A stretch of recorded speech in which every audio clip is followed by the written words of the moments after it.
Good evening, my Real News Midday TV family. Welcome back to the channel for another news update. And in the news this evening, 15-year-old female student reportedly held with drugs at police station charged.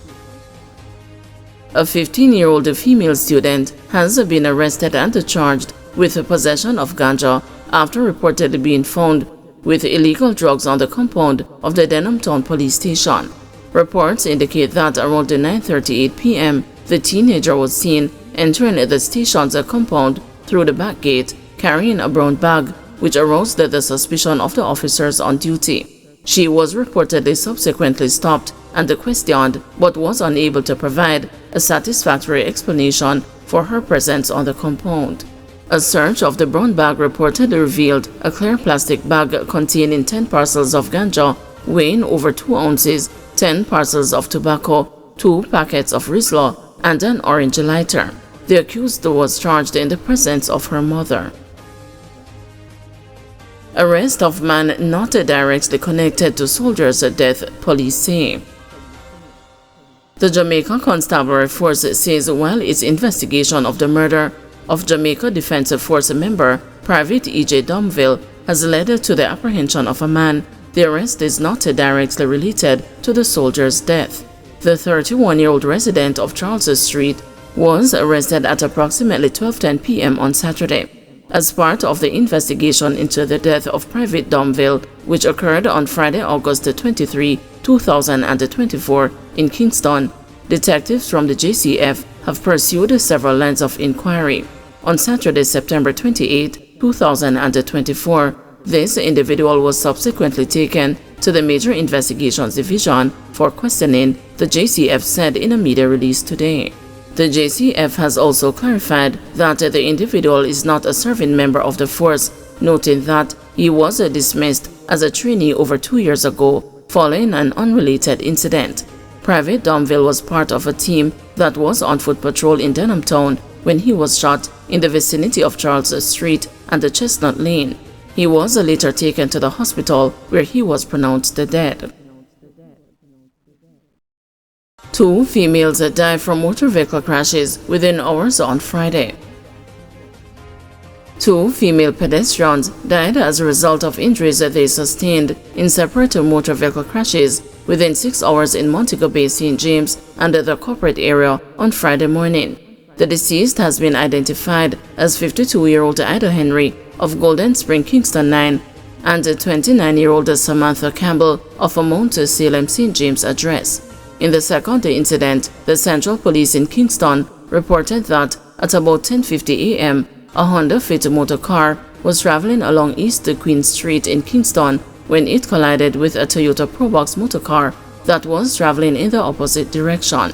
Henry, who was standing on the roadway, was struck by one of the vehicles and was crushed to death. The police were summoned, and on their arrival, they processed the scene. The woman's body was then removed to the morgue. Both the drivers along with their passengers were taken to the hospital where they were all admitted for treatment. Meanwhile, the Freeport Police in Montego Bay, St. James reported that about 3:55 a.m., residents stumbled upon the body of Campbell on Howard Cook Boulevard and summoned the authorities. On their arrival, the police saw Campbell's body lying on the ground. Campbell was transported to the hospital where she was pronounced dead. Panton says staff and the leaders of anti-corruption body will not be intimidated into inaction. Declaring that he will not be intimidated by threats and barbs directed at the commissioners and the staff of the Integrity Commission, Justice Seymour Panton has urged the members of the anti-corruption body to fearlessly carry out their duties in accordance with the law. The IC chairman's remarks come against the background of a social media post sent to IC Director of Investigations Kevin Stevenson on Saturday, which states, "Yes, nasty PNP boy, you must go down old germs," a comment Panton described as being designed to drive fear into the heart of the director. The IC chairman said he reported the matter to the National Security Minister, Dr. Harris Chang. The National Security Minister told the news yesterday that if the Director of Investigation was threatened, it was a matter for the police to investigate and thereafter brief him. Stevenson told the news yesterday that he will make a formal report to the police on Monday. In an interview on Saturday, Panton said there were also senior politicians making defamatory comments about the commissioners of the IC. Panton said he has been alerted to one such missive sent via WhatsApp. It is clear to me, and until I see evidence to the contrary, there are politicians who are saying things and doing things that are causing their supporters to be acting in the way they are doing by threatening and labeling members of the Commission as well as employees of the Commission, Panton said. He said the defamatory comments were not made in Parliament.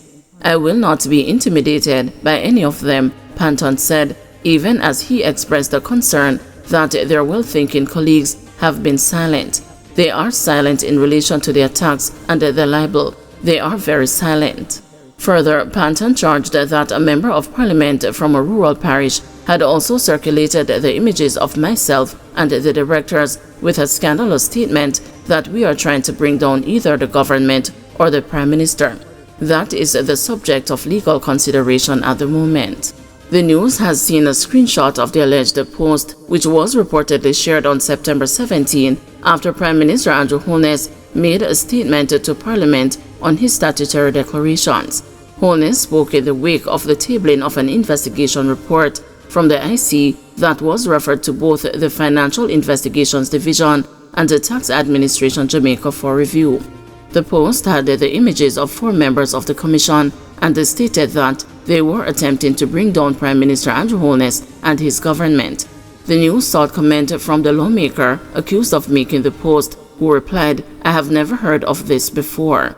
Chang, who is also the Deputy Prime Minister and the General Secretary of the ruling Jamaica Labour Party, was asked to comment on the concerns raised by Panton. "There is nothing from the Integrity Commission that I comment on," he insisted. An attorney at law, who asked not to be named, said claims that members of an independent body set up to investigate corruption were attempting to bring down an administration was a serious allegation that, if proven to be true, could be deemed an act of subversion which would carry heavy sanctions. He said the claims of a subversion should not be made lightly, especially if there was no concrete evidence to substantiate it. Jamaicans for Justice Executive Director Michael Jackson said the news of threats against the IC and its officers are deeply concerning, yet regrettably not unexpected. We have observed alarming comments made by some parliamentarians cloaked in the security of parliamentary privilege that suggest a witch hunt by the IC or imply undue political affiliations, Jackson said. She warned that other disparaging remarks made by political affiliates on social media are not only unseemly but also detrimental to the integrity of the anti-corruption body itself. While we acknowledge that the IC is not above criticism and should be subjected to critique as we hold them to account, it is vital to ensure that government officials do not create an impression of undermining this essential institution, Jackson told the news. Jackson argued that the unfolding situation reinforces the JFJ's firm stance that the IC must be constitutionally entrenched to shield it from the caprices of political interference as it carries out its lawful duties. She reasoned that if lawmakers have legitimate concerns regarding the IC's decisions, the appropriate course of action is to seek a judicial review rather than resort to inflammatory comments that may incite attacks. Jackson encouraged the IC to continue its work without fear while taking the necessary precautions to ensure the safety of its officers. IC Executive Director Greg Christie said the Commission increased its security arrangements last week after a well-known blogger invited persons to protest against the IC at its New Kingston headquarters. "Let's stand up for our Prime Minister, stand up to bullies, misinformation, lies and the corrupt IC," said the social media post, which was later removed. The news understands that about 4 persons turned up with placards at the offices of the IC. However, the protest seemingly fizzled shortly after, owing to a lack of support. These threats are intended to intimidate us into fear and inaction, but they will not work. We must not allow this to happen. We must be forthright and resolute in the continued discharge of our responsibilities and our oath of office. In the interest of our beloved country and our fellow citizens, reads an excerpt from a missive from Panton to the IC staff. Thank you everyone for watching. See you tomorrow morning at 6 a.m. for another news update.